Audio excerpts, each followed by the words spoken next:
if I told you that the war that threatened the global oil supply has just been paused? According to papers, it is said that the US and Iran has come to a peace place. They've come to a peace point, and then they've halted the war for 60 days. The war may have just ended, not the victory parade, but then on a piece of paper. After months of fighting, thousands of casualties, setbacks for the Middle East, and then evacuation by people, the US and Iran have come to a peace point where they have agreed to cease fire. But then, people still fear that the worst is yet to come. The US-Iran war did not just begin overnight. It has been building for years. Now, the tension was built based on the fact that Iran was trying to build nuclear weapons, then trust the US to say no, Iran cannot have nuclear weapons in their possession because this might make them as powerful as the US. February 2026, the diplomatic talk between Washington and Tehran turned into fight, turned into chaos. At first, they were just talking on busy. Shortly after the talks between these two countries, they began throwing missiles at each other. Now, the US threw missiles directly at the nuclear weapon facilities and their oil sectors. Their main plan was to stop the Iranians' access to nuclear weapons. During the US-Iran war in 2026, evacuation took place in Iran and also in the Middle East. This evacuation included civilians, military personnel, foreign nationals, and diplomatic staffs. Iran is not Venezuela. Iran is not Iraq. Iran is not Libya. Iran is bigger, stronger, and the sense you get is that they've been planning for this a lot longer than Trump has. We might like to think that for 47 years the Americans have thought about how do we do this, but actually they haven't. They've been doing what Karim Sajipur, when he was brilliant on our special question time we did last week, and he was basically saying what the world has been doing is containing. Iran has been contained. It's not been great. It's not been perfect for the Iranian people, but that's been what they've been doing. What Trump has done is he's provoked a conflict over which now nobody seems to have much control. I think this is going to be... Now, let's go back to the news. The conflict expanded beyond sending missiles and then trying to close down the nuclear facilities. Went to blocking of the Strait of Hormuz. This Strait of Hormuz is a route where cargoes go in and out, and then the Iranians blocked it. The US said to themselves, why are they blocking it? If they block it, that means our goods cannot pass. So they also came to block the other side of the Strait of Hormuz. Within weeks, the war between US and Iran had become one of the most talked about wars in modern history. Over the last 4 decades, this is the most dangerous confrontation between these two countries. Nearly 1/5 of the world's oil passes through the Strait of Hormuz, and then it was blocked. So you can imagine what this did. This affected every other person's economic pocket. Countries from Europe to Asia monitored the conflict critically because most of their companies depended on oil from other countries. Now, they tried to end this war 5 times and they flopped. They just thank God for this last meeting between the US and the Iran, and they came to an agreement to halt the war. The first peace proposal was made in March 2026, and then guess what? It flopped. The second ceasefire was initiated in late March. Now, this was initiated by Pakistan and China, but then they still failed. The third ceasefire was in early April.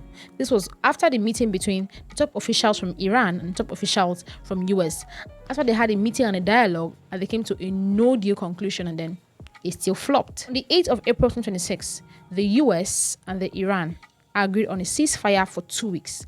Now, this was done because of the intervention from Pakistan. But then, after that 2 weeks, they went back to bombing each other. So this is great news, as after months of pressure from both countries, they finally agreed to a peaceful end.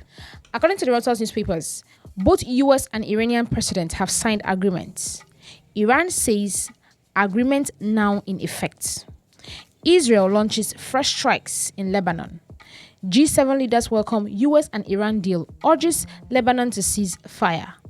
Oil prices slide further on prospects for supply surge.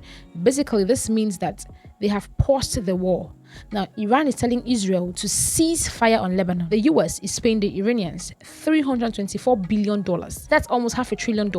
The deal between Trump and Iran cements the fact that this war was the biggest foreign policy disaster in the last 20 years. I want this war to be over. And I knew the terms were going to be humiliating, but I didn't think they were going to be this humiliating. Here's what this deal basically is. Iran makes 0 concessions And the United States lets Iran trade oil for free and commits to give them $300 billion in reparations. This deal is essentially Iran's terms, and it is going to make any future nuclear negotiations practically impossible, because by releasing the oil sanctions now, you have very little leverage to get Iran to commit to do anything later. However, major disagreements between US and Iran remains unresolved, meaning that the war may have stopped between US and Iran. Then there's still underlying disputes between these two countries. During this war, something very shocking happened. The African countries have seen reasons to do business amongst themselves. South Africa made a deal with Dangote's refinery, which is located in Lagos, Nigeria. This has helped to increase cooperation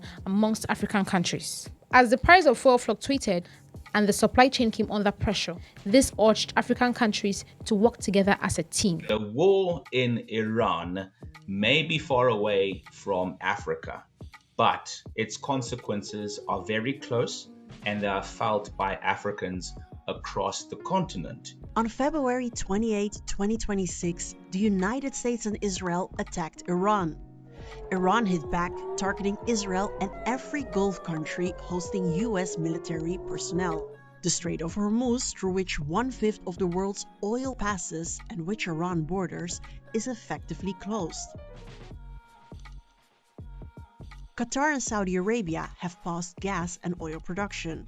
While the war is being covered as a Middle East story, Africa is counting the cost. This year was the year that Africa was going to surpass Asia in terms of economic growth. And this is the first time this has happened or was scheduled to happen in our lifetimes. There is a chance that certain African countries may benefit, specifically the major oil producers. We're talking countries like Nigeria, countries like Angola, countries like Algeria, and to a lesser extent, countries like Senegal. Nigeria, for instance, which is in many instances Africa's largest oil producers, it is not producing at capacity. Has the US and Iran war ended, or are they just pausing for a while because the pockets of their economy cannot handle the losses? A peace framework has been signed and negotiations are on their way. Shipping routes are being reopened, meaning that the Strait of Hormuz is now officially opened for business cargoes. According to the video speculating from CNN News, Trump said